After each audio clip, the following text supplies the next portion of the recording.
BNP ক্ষমতায় আসলে ১২ মাস কৃষকের মুখে হাসি থাকবে বলে মন্তব্য করেছেন কৃষক দলের সভাপতি হাসান জাহির তুহিন।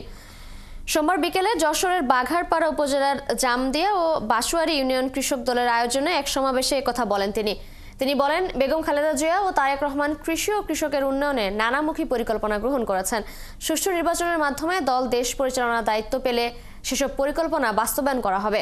জামদিয়া ইউনিয়ন কৃষক দলের সভাপতি শামসুর রহমানের সভাপতিত্বে জামদিয়া ইউনিয়নের সাইটখালী মাঠে এই সমাবেশ অনুষ্ঠিত হয়।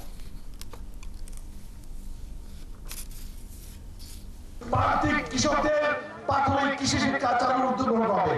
প্রিয় ভাইরা, আজকে সারা বিশ্বে আধুনিক কৃষি ব্যবস্থা চালু করা, বিজ্ঞান ভিত্তিক কৃষি ব্যবস্থা চালু করা, অথচ বাংলাদেশের অধিকাংশ কৃষক ভাইরা তাদের আধুনিক কৃষির পর তাদের জ্ঞান বিজ্ঞানের অভাব রয়েছে। আমরা যেন গ্রামে গ্রামে কৃষি শিক্ষা চালু করার উদ্যোগ গ্রহণ করি ইনশাআল্লাহ।